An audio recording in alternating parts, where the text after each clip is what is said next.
ketika dia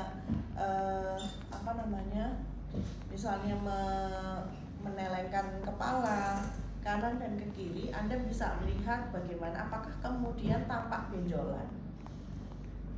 Apakah tampak benjolan? Karena kadang-kadang misalnya ada benjolan limfonodi yang ketika menghadap depan, lurus ke depan nggak kelihatan, tapi ketika meneleh jadi kelihatan. Itu bisa. Jadi Anda bisa melakukan itu pada pasien. Kalau tadi palpasi sudah betul, bisa dilakukan dari depan, bisa dilakukan juga dari belakang. Jadi mana yang lebih nyaman untuk Anda dan lebih nyaman untuk pasien.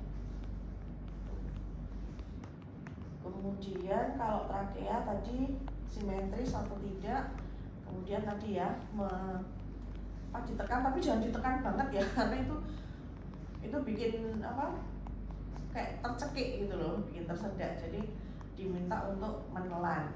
Nah kalau misalnya ada massa itu ketika menelan itu massa itu diam atau mengikuti gerakan trakea.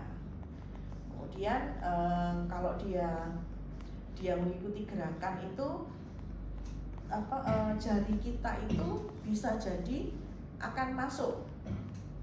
Jadi karena massanya itu bergeser, nanti jari kita agak masuk. Gitu. Ketika menelan, massanya geser, jari kita bisa masuk. Nah itu yang Anda bisa menyampaikan massa itu geser kemana. Kalau yang masuk itu di sebelah kiri, berarti kan massanya geser ke kanan. Kalau yang masuk jari sebelah kanan, massanya berarti geser ke kiri. Kemudian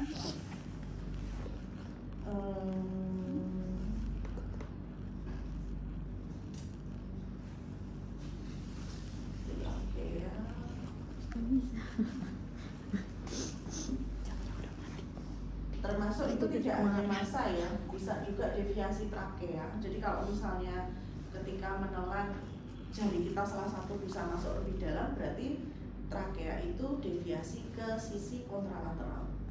Jadi misalnya, misalnya gini ya.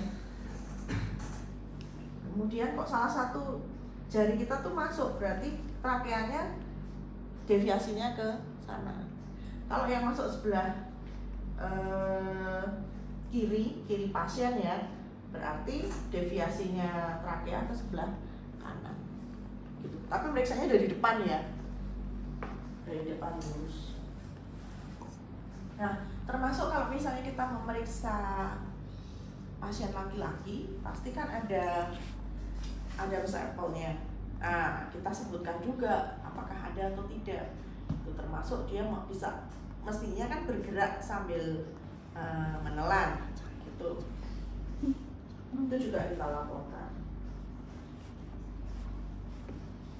Untuk palpasi limfonodi itu selain konsistensi, kemudian permukaannya halus atau berbenjol-benjol, kemudian ukuran, lalu juga terfiksir atau mobile, kita juga menyampaikan apakah ada nyeri tekan.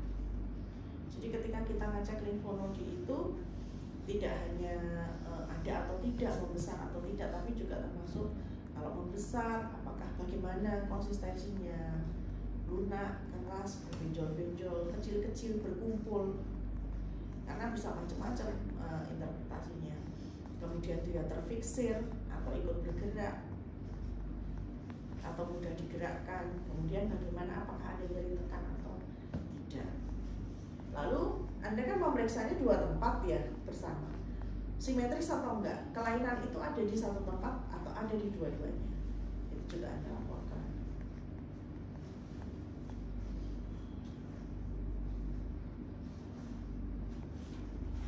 Kemudian pemeriksaan tiroid. Nah, pemeriksaan kelenjar tiroid itu pada prinsipnya apakah ada pembesaran kelenjar tiroid. Artinya Anda harus tahu dulu kelenjar tiroid itu ada di mana. Kemudian kalau misalnya ada pembesaran, biasanya dia pembesarannya ini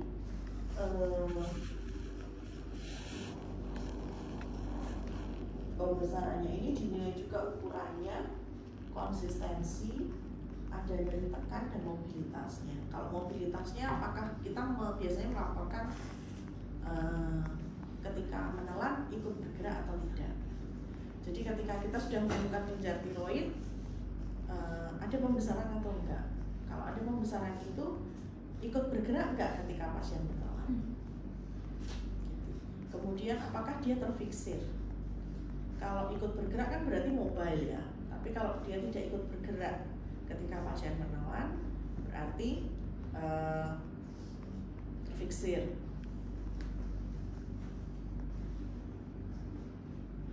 Nah, normalnya itu memang tidak teraba. Jadi kalau misalnya sampai teraba ada pembesaran, itu berarti memang tidak normal.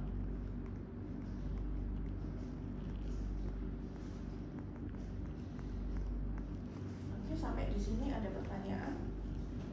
Sebenarnya tidak banyak, ya, pemeriksaannya tidak banyak, tapi mungkin ceritanya agak banyak untuk di setiap pemeriksaan.